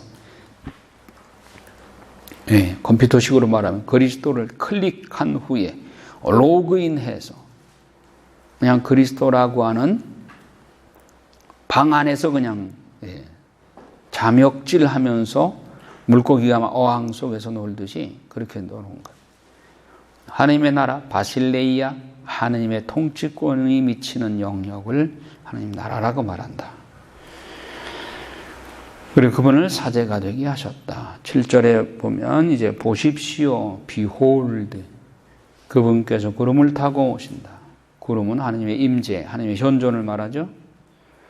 모든 눈이 그분을 볼 것이다. 그분을 찌른 자도 볼 것이고 모든 민족이 그분 때문에 가슴을 치게 될 것이다. 예, behold라면 attention, 주목하라는 말이죠. 나는 알파요 오메가다. 그래서 하느님이 인류 구원을 위해서 자기 아들의, 당신 아들의 피를 계약금으로 걸으셨어. 인류 구원하기 위해서 당신의 아들의 피를 계약금으로 걸으셨다. 자, 1장 9절에서 11절에 요한은 바트모섬에 가서 환난을 겪고 그분의 나라에 같이 참여하며 함께 인내하는 나 요한에게 하느님께서 어느 날, 어느 주일에 우레와 같은 음성으로 들려주시기를 내가 앞으로 보게 될 이 환시 내용을 7교회에 전하여라. 이렇게 말씀합니다. 자, 환난은 소극적인 의미로 세상은 영원한 생명을 거역하는 환경이기 때문에 신자들은 환난과 인내가 필요하다. 그래서 야고보서 1장 2절에도 나의 형제 여러분 갖가지 시련에 빠지게 되면 그것을 다시 없는 기쁨으로 여기십시오. 믿음은 시험을 통해서 인내심을 키우게 되고 인내가 완전한 효력을 내도록 하십시오. 그리하면 모든 면에서 모자람 없이 완전하고 온전한 사람이 될 것입니다. 환난의 적극적인 의미는 내 속사람을 온전한 사람으로 만들기 위해서 하나님께서 이런 환난을 도구로 쓰신단 말이에요. 이웃의 환난 중에 있는 이의 고통에 동참하도록 하고 환난을 통해서 우리가 영적으로 성장하게 되는 것이죠. 그래서 내가 보는 것을 7교회에 보내라. 보니까 사람의 아들이 7 금촛대 한가운데를 거닐더라. 예수님이 주관자로서 통치자로서 그 가운데를 거닐시면서 통치하신다. 그런데 긴 그분의 머리와 머리털은 흰 양털처럼 또 눈처럼 희고 그분의 눈은 불꽃 같았다. 희다 하는 건 영광스러움과 성결함, 그런 것을 표현하죠. 풀무불은 심판을 의미하죠. 17절에 보면 오른손을 얹어 두려워하지 마라. 나는 처음이며 마지막이고 살아있는 자다. 나는 죽었었지만 보라 영원 무궁토록 살아있다. 나는 죽음과 저승의 열쇠를 쥐고 있다. 이 말씀을 통해서 부활하시고 죽으시고 부활하시면서 승리자인 것을 드러내고 있죠. 그래서 꿈을 잃어버린 교회에 새로운 희망을 심어주신다. 요한의 사명은 뭐냐? 19절에 보면 그러므로 네가 본 것과 지금 일어나는 일들과 그 다음에 일어날 일들을 기록하여라. 이 세 가지예요. 내가 지금 보고 있는 것, 그 다음에 지금 일어나는 일들, 그 다음에 다음에 일어날 일들을 기록하여라. 내가 지금 과거에 본 것, 지금 일어나고 있는 일, 앞으로 일어날 일들, 다음에 일어날 일들을 기록하여라. 제1막 내가 본 것을 기록하라는데 내가 본 것, 서론과 그리스도의 환상, 계시의 전달 과정의 목적. 계시가 전달되는 과정은 하나님께서 예수 그리스도께 주셨고 예수 그리스도께서 천사들에게 그리고 천사들은 사도 요한에게 전달하였어요. 그리고 사도 요한을 통하여 기록된 계시록이 모든 교회 사역자들에게 전달되고 그 사역자들을 통하여 모든 교회 성도들에게 전달된다는 것이다. 계시된 말씀들은 반드시 속히 될 일들이다. 반드시는 틀림없이 이루어진다는 것이고 절대 불변의 진리이므로 또 속히 이루어진다는 것은 마지막 때가 임박했다는 것을 강조하고 예수 그리스도의 계시를 읽는 사람들과 듣는 사람들과 기록한 말씀을 지키는 사람들은 복을 받게 된다.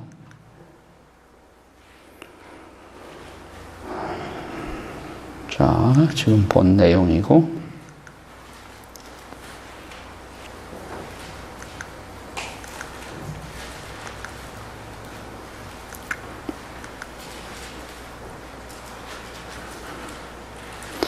자, 1장 20절에 보면 내가 본 내 오른손의 7별과 7 황금 등잔대의 신비는 이러하다. 7별은 7 교회의 천사라고 되어 있는데 이게 앙겔로이. 앙겔로이는 천사도 되지만 사자, 일꾼, 사자도 돼요. 그러면 여기서 7 교회의 사자, 그러니까 교회 지도자. 왜 그러냐면 그 7 교회의 천사에게 보내라고 그러면 그 천사가 사목하겠어요? 사목자를 의미하는 것이죠. 그 다음에 7 황금 등잔대는 7 교회를 의미한다. 앙겔로이라는 단어가 그냥 천사라고 보통 그렇게 말을 하지만 그것이 사자를 의미하기도 한다. 그러면 여기 이걸 전부 천사로 번역을 하면 한번 느껴봐요. 자, 2장에 에페소 신자들에게 보내는 말씀, 에페소 신자들에게 보내는 말씀이라는 이 타이틀은 번역자가 임의로 붙인 거예요. 이게 원문에는 없고. 자, 그러면 에페소 교회에 천사에게 써보내라가 맞느냐? 교회의 사자에게, 즉 교회 지도자에게 써보내라가 맞느냐? 이 편지를 천사에게 보낸다면 천사가 신자들한테 읽어주겠어요?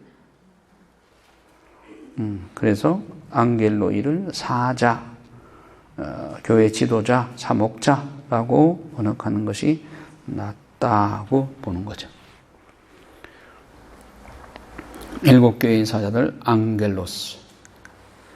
그의 음성은 물소리가 뜨자 오른손에 7 뼈를 쥐고 7 황금 등잔대 사이를 거니느니 앞에도 나왔죠. 예수님이죠. 이렇게 말한다. 나는 네가 한 일과 너희 노고와 인내를 알고 또 네가 악한 자를 용납하지 못한다는 것을 안다. 그러면 요 에베소 교회에 만약에 천사에게 했다면 천사를 가 이런 거를 뭐 알고 노고를 알고 뭐 그런다면 천사가 이런 노고를 수고를 하고 이런 걸 알고 그랬다는 뜻보다는 그 교회의 지도자, 사목자에게 이런 말을 한다고 하는 것이 더 자연스럽다고 보겠죠. 사도가 아니면서 사도라고 지칭하는 자들을 시험하여 너는 그들이 거짓말쟁이임을 밝혀냈다. 그러니까 에베소 교회가 이런 이단들을 척결해낸 것은 잘한 것이다 칭찬하는 거죠. 너는 인내심이 있어서 내 이름 때문에 어려움을 겪으면서도 지치는 일이 없었다. 그러니까 에베소 교회의 사목자에게 칭찬을 일단 해놓고 그러나 너에게 나무랄 것이 있다.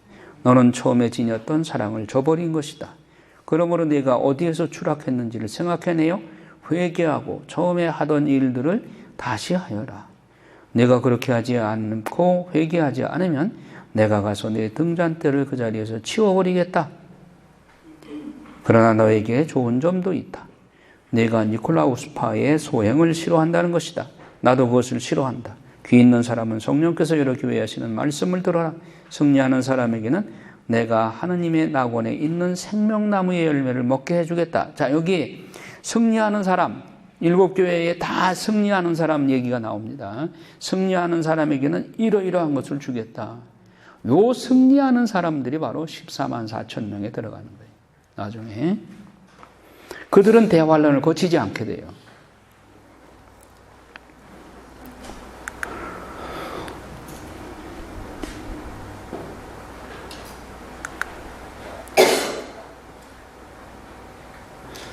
자, 칭찬을 하는데 에베소 교회에 네 행위, 노고와 인내를 알고 악한 자들을 용납하지 않고 이단들과 거짓말쟁이를 구별하여 밝혀낸 것. 예.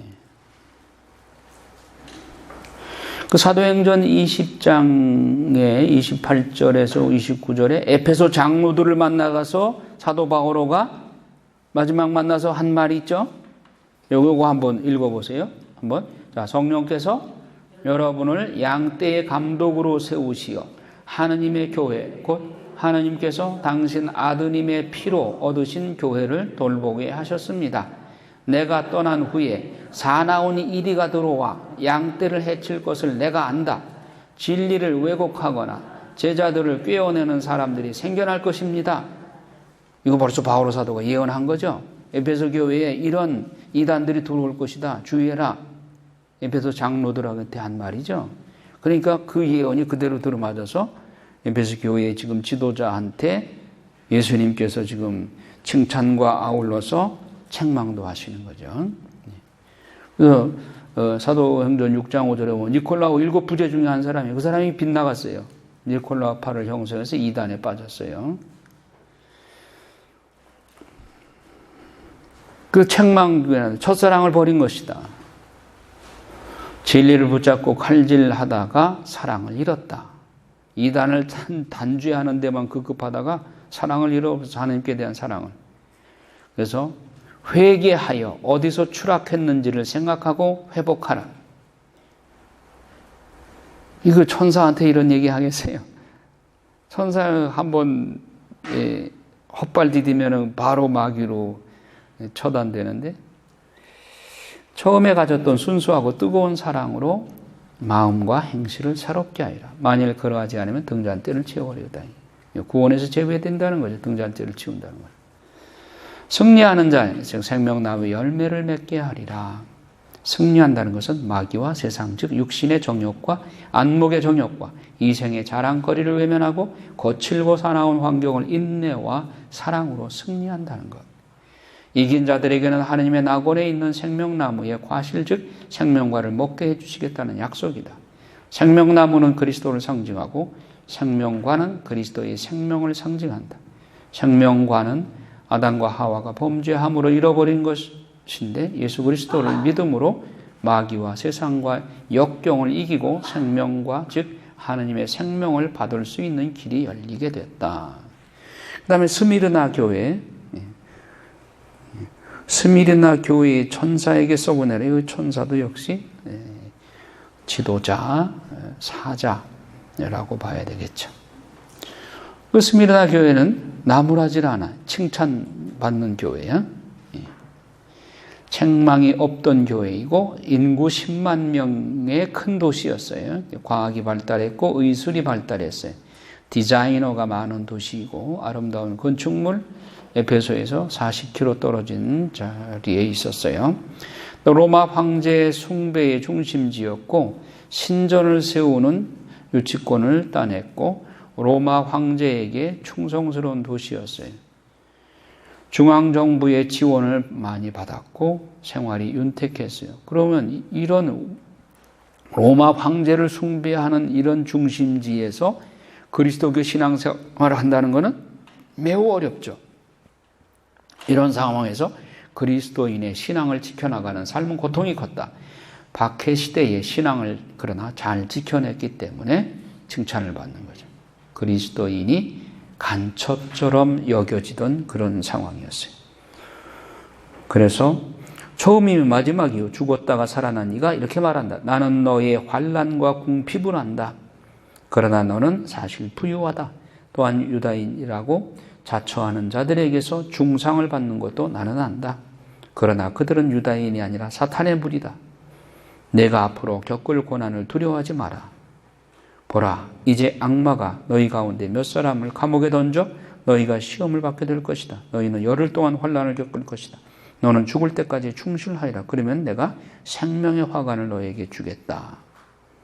귀 있는 사람은 성령께서 여러 교회 하시는 말씀을 들어라. 승리하는 사람은 두 번째 죽음의 화를 입지 않을 것이다. 예, 칭찬만 있죠. 다음에 페르가몬 신자들에게 보내는 말씀. 그런데 이 참 스미르나 교회에 폴리카르포 주교가 있었어요. 숨어 살고 있었어요. 그런데 곤궁에 시달리던 주민 중에 고문에 못 이겨서 폴리카르포 주교를 밀고 합니다. 폴리카르포 주교가 형장에 끌려나갔어요. 그리고 형장에 끌려나 죽기 전에 2시간 기도하고 그리스도는 구세주이십니다 라고 전교하고 순교를 하는데 형리가 묻습니다. 한 번만 황제를 주님이라고 고백해라. 그러면 살려주겠다. 폴리카르포 주교가, 폴리카르포는 요한 사도의 제자이죠. 86년간 내가 믿은 주님은 나를 한 번도 배반하지 않았는데 내가 어찌 주님을 배반할 수 있겠소? 형리가 배교하지 않으면 사자굴에 던져질 것이다. 그랬더니 폴리카르포가 당신들은 1시간짜리로 나를 위협하지만 1시간 후에 죽일 거라고 위협을 하지만 당신들은 악인을 위한 영원한 불구덩이에 들어갈 텐데 어찌 망설이는가? 속히 집행해라. 속히 죽여줘라. 그거죠.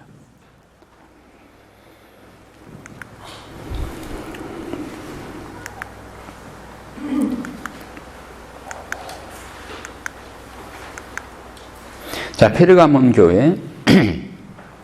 페르가몬 교회의 특성은 높은 언덕에 위치했고 그리스 시대부터 헬레니즘 문화에 나온 그리스 신화의 온갖 신전이 집결된 곳이에요. 그 우상의 총본부요. 그래서 제우스 신전, 바카스 신전, 미네르바 신전, 로마가 이를 본따서 황제 숭배의 신전을 비슷하게 세웠어요. 로마의 행정도시가 페르가몬에 있어서 그래서 자치권과 심판과 재판권도 이양을 받고 사형 집행권도 총독에게 부여했어요. 도서관과 양피지로 유명한 도시.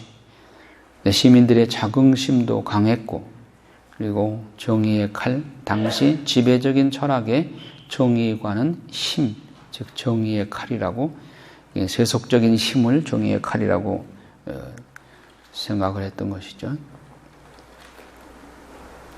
그러자 12절에서 좌우에 날선 쌍날 칼을 가진 이가 말한다. 예수님이 말씀하시는 것이죠. 나는 네가 어떻게 사는지 어디에 사는지를 안다. 곧 사탄의 왕자가 있는 곳이다. 그렇지. 너는 내 이름을 굳게 지키고 있다. 나의 충실한 증인 안티파스가 사탄에 사는 너희 고을에서 죽임을 당할 때에도 너는 나에게 대한 믿음을 저버리지 않았다. 그러나 너에게 몇 가지 나무랄 것이 있다. 너에게는 발람의 가르침을 고수하는 자들이 있다. 발람 누군지 알죠?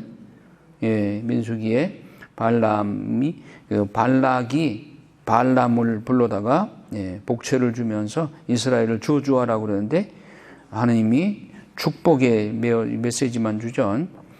그러나 이제 나중에 발람이 결국은 이스라엘을 음란으로 이렇게 유혹을 해요. 나쁜 짓을 했어요. 발람은 발락을 부추겨 이스라엘 자손들 앞에 걸림돌을 놓아 그들이 우상에게 바친 제물을 먹고 불륜을 저지르게 한 자다.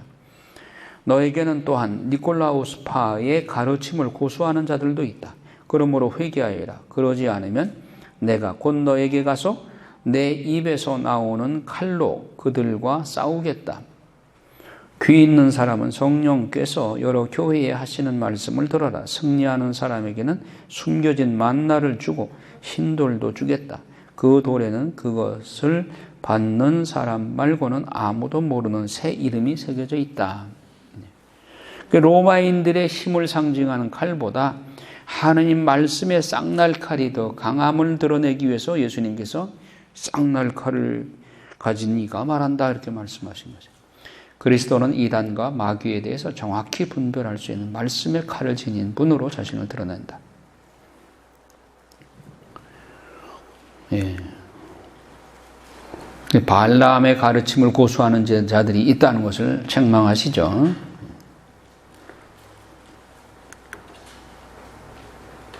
그러나 이제 승리하는 자에게는 감추었던 만나와 흰돌을 주겠다고 말씀하십니다.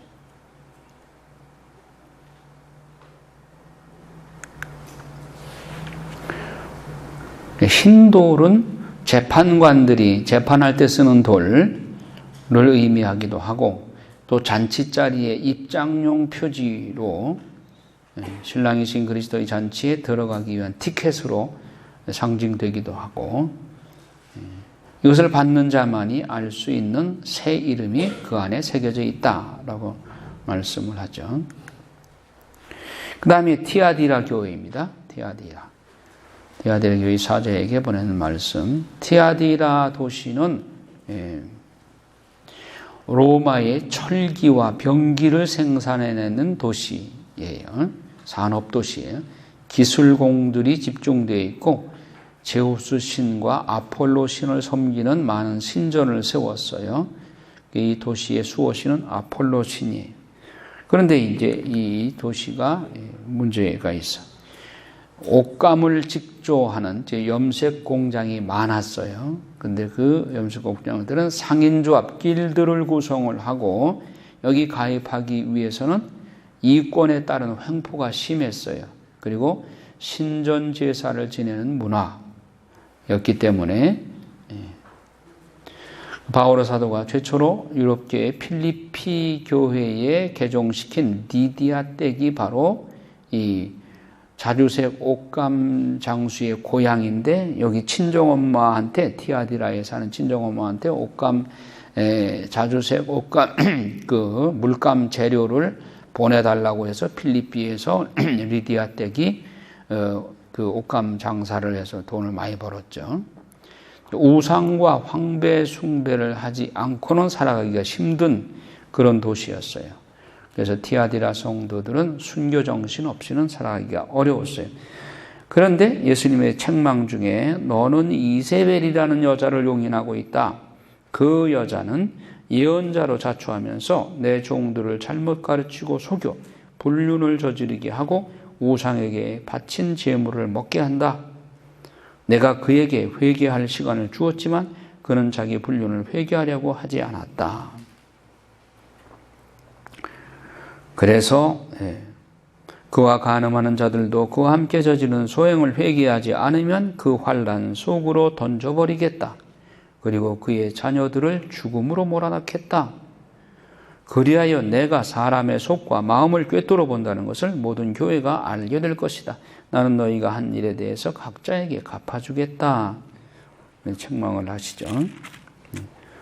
그러나 나는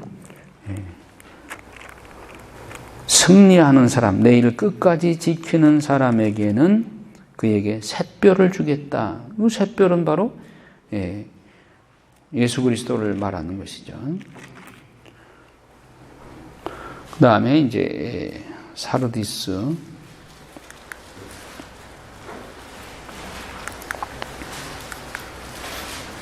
사르디스 교회는 사치스럽고 돈이 넘치는 도시예요. 금광이 묻혀 있는 도시고 화폐를 만드는 도시예요.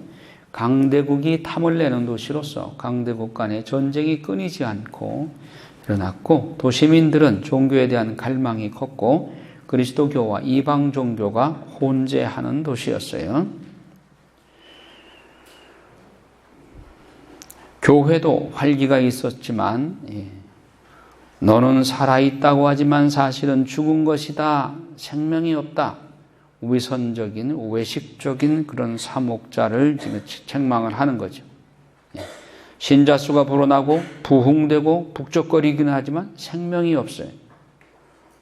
그러니까 신자 숫자 불리는데 급급하고 실제로 신앙의 알맹이를 심어주지 않는 그런 교회인 것이죠. 그래서 네가 깨어나지 않으면 내가 도둑처럼 가겠다. 너는 내가 어느 때에 너에게 갈지 결코 알지 못할 것이다. 그러나 사르디스에는 자기 옷을 더럽히지 않은 사람이 몇 있다. 그들은 흰 옷을 입고 나와 함께 다닐 것이다. 그럴 자격이 있기 때문이다. 승리하는 사람은 이처럼 흰 옷을 입을 것이다. 그리고 나는 생명의 책에서 그의 이름을 지우지 않을 것이고 내 아버지와 그분의 천사들 앞에서 그의 이름을 안다고 증언할 것이다. 이렇게 승리하는 자에 대해서는 반드시 하나님께서 잊지 않고 그들을 구원해 주신다고 말씀을 하시죠.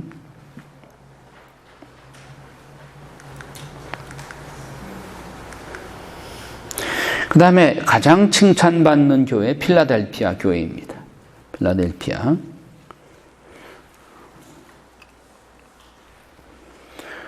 필라델피아 교회의 사자에게 서보내라. 거룩하니 진실하니 다윗의 열쇠를 가지니 열면 닫을 자가 없고 닫으면 열 자가 없는 이가 이렇게 말한다. 나는 내가 한 일을 안다. 보라, 나는 아무도 닫을 수 없는 문을 내 앞에 열어두었다. 너는 힘이 약한데도 내 말을 굳게 지키며 내 이름을 모른다고 하지 않았다. 그러니까 필라델피아 교회의 환경이 어떠냐면 로마 정부가 교통의 요지로 여기던 곳인데 소아시아 지역으로 가는 길목에 있습니다. 상업 그리고 포도 농사를 주업으로 했고 제2의 아테네로서 신전이 있고 종교의 온상지였는데 종교적 열망이 컸어요. AD 17년에 스트라보의 기록에 의하면 지진의 피해가 아주 컸어요. 그래서 로마에서 다시 건설해 주었는데 로마 정부로부터 절대적 지배를 받고 많이 도와줬으니까, 그리고 여진이 늘 계속돼서 늘 불안했어요. 삶이 안정이 안 되고 그렇게 열악한 환경 속에서도 그러나 신앙을 굳게 지켜서 이 필라델피아의 사목자는 소아시아 지역에 이슬람이 침공할 때까지 남아있던 유일한 그리스도 교회의 보루였어요. 그래서 이렇게 약하면서도 내 말을 굳게 지키고 내 이름을 모른다고 하지 않았다. 보라, 나는 사탄의 무리에 속한 자들을 이렇게 하겠다. 그들은 유다인이라고 자처하지만 사실이 아니다. 거짓말을 하고 있을 뿐이다. 보라, 나는 그들이 와서 네 발 앞에 엎드리게 하겠다. 그리하여 내가 너를 사랑한다는 것을 그들이 알게 될 것이다. 네가 인내하라는 나의 말을 지켰으니 땅의 주민들을 시험하려고 온 세계에 시련이 닥쳐올 때에 나도 너를 지켜주겠다. 내가 곡한다. 내가 가진 것을 굳게 지켜 아무도 네 화관을 빼앗지 못하게 하여라. 승리하는 사람은 내 하느님 성전의 기둥으로 삼아 다시는 밖으로 나가는 일이 없게 하겠다. 그리고 내 하느님의 이름과 내 하느님의 도성 곧 하늘에서 내 하느님으로부터 내려오는 새 예루살렘의 이름과 나의 새 이름을 그 사람에게 새겨주겠다. 굉장한 칭찬이죠. 네가 인내하라는 나의 말을 지켰으니 땅의 주민들을 시험하려고 온 세계에 시련이 닥쳐올 때에 나도 너를 지켜주겠다. 환란에 안 들어가게 막아주겠다는 거예요. 대환란 면제시켜주겠다는 거예요. 내가 곧 간다. 내가 가진 것을 굳게 지켜서 아무도 네 화관을 빼앗지 못하게 하여라. 그래서 승리하는 사람은 내 성전의 기둥으로 삼아서 다시는 밖으로 나가는 일이 없게 하겠다. 아주 칭찬을 많이 해주시죠. 환경이 열악할수록 신앙을 더 굳게 지킨 필라델피아 사목자를 이렇게 칭찬하시는 거예요.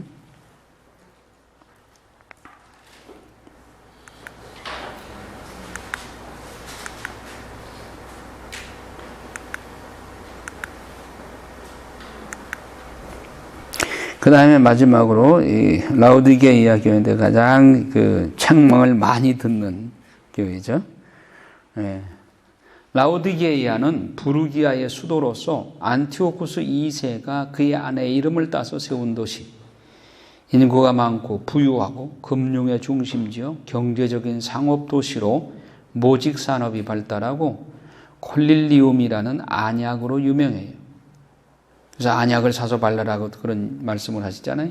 라우디게이아 교회는 에파프라스가 세운 교회인데 의과대학에 있어서 안약 생산을 하고 안약 원료 생산하는 지역이에요. AD 17년에 지진이 났을 때 유일하게 로마 정부의 지원을 거절해요. 우리 돈이 있으니까 로마 지원 안 받아도 된다. 좀 거드름 피운 거죠. 결정적인 약점은 뭐냐? 물이 절대적으로 부족한 도시인데 히에라폴리스에서 뜨거운 온천수가 흘러나오는데 그게 이쪽 라우디게이아까지 오는 동안 거의 식어요. 식수는 저 차가운 골로사이 지역에서 찬물이 오는데 오는 과정 중에서 또 미지근해져. 둘이 다 미지근하게 버리는 거예요. 오는 도중에 뜨거운 태양열에 미지근한 물로 변한다. 그래서 주님은 이런 자연 환경에서 그들의 신앙이 바로 이 물처럼 너희들이 미지근하다. 그러니까 너희가 뜨겁든지 차든지 해라. 미지근해서 내가 뱉어버리겠다. 라고 하시는 거예요. 그리고 안약을 사서 발라라. 너희들 안약 공장 있지? 예. 그 육신의 안약만 바르지 말고 영신의 안약을 좀 사서 발라라. 아만 자체이시고 성실하고 참된 증인이며 하나님 창조의 근원이신 분 예수 그리스도가 말씀하신다. 예. 너는 차지도 않고 뜨겁지도 않다. 내가 차든지 뜨겁든지 하면 좋으련만. 그래서 히에라폴리스의 온천수의 뜨거운 물이나 골로사이의 찬물처럼 되기를 바라나 라우디게이아 도시까지 수로를 타고 오는 미지근한 물처럼 그들의 신앙은 신자이나 진실한 신앙인이 아니고 미지근한 신앙이다.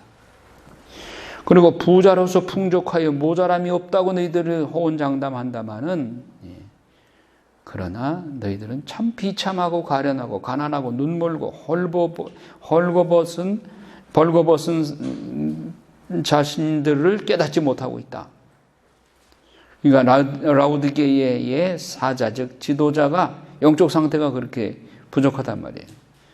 실상은 비참하고 가련하고 가난하고 연단받은 믿음을 갖지 못한 상태, 즉 영적으로 풍성한 은총을 지니지 못하고 눈멀고 양심의 눈이 꺼져가는 등불처럼 흐려진 상태이다.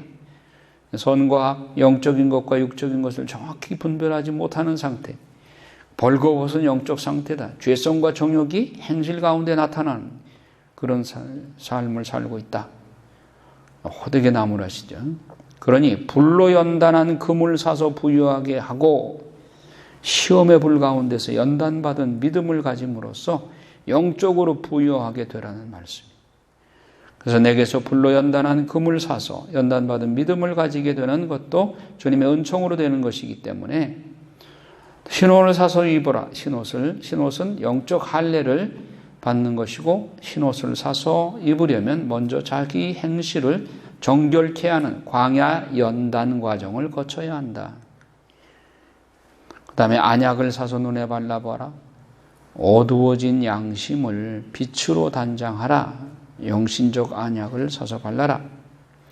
먼저 선과학 혹은 영적인 것과 육적인 것에 대한 지식이 있어야 하고 그 지식을 바탕으로 연단을 받아야 양심의 눈이 온전히 밝아진다. 안약은 하느님께서 주신 선악을 분별할 수 있는 말씀과 은총을 의미한다. 불로 정련된 금을 사서 부자가 되어라. 신옷을 사입어서 너희 수치스러운 알몸이 드러나지 않게 하고 안약을 사서 눈에 발라서 제대로 볼 수 있게 하여라.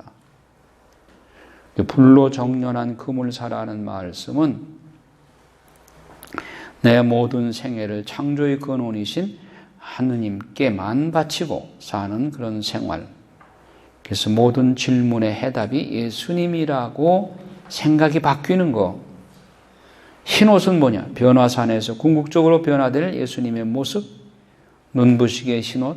장차 우리가 그렇게 변화되어서 흰옷을 입게 된다는 것을 희망으로 제시하는 것이죠.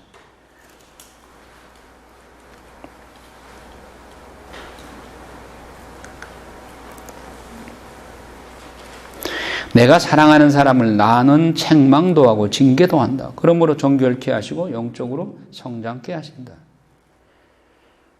우리가 이렇게 라오디게이아의 교회에 이렇게 호되게 책망하시는 것은 그들이 잘 되라고 뉘우치고 돌아서서 바르게 살라고 징계하시는 것이지 내치는 것이 아니죠. 정결케 하시고 영적으로 성장케 하시기 위해서 하는 것이죠.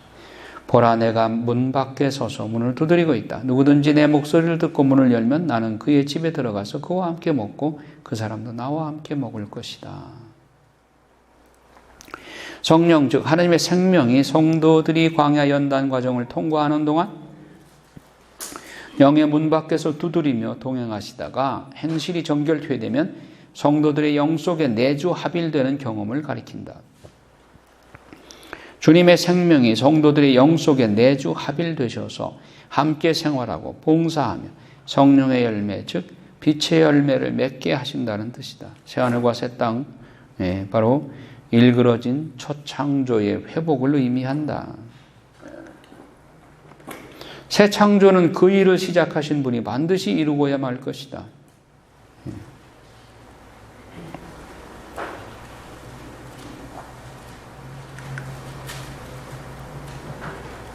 그래, 나는 부자라 부족함이 없다라고 자랑하는 라오디게이아 교회, 내 힘으로 벌어먹고 내 힘으로 산다고 자만을 하는데 하느님이 키워주시고 먹여주시고 입혀주시는 것에 대해서 깨닫고 그것을 감사해야지. 내 밭에서 올해 곡식이 잘 풍년이 돼서 내가 수고해서 얻은 이런 곡식에 대해서 누가 뭐라 그러냐, 이건 내 것이다. 그게 아니죠. 하나님께서 그런 조건을 만들어 주셨으니까 풍년이 된 것이지, 가뭄으로 그냥 비를 3년 반 동안 안 오게 해주시면은 풍년이 될 수가 없는 것이죠. 모든 것을 하나님의 은혜로 하나님께 영광을 돌려드려야 되는 것이죠. 자, 그 안약을 사서 발라라. 그 사서 구속과 언약 관계에서 사용하는 것인데 대가를 지불해야 된다. 즉 구원을 위해서 하느님이 그리스도의 피값을 치르고 우리를 사셨다.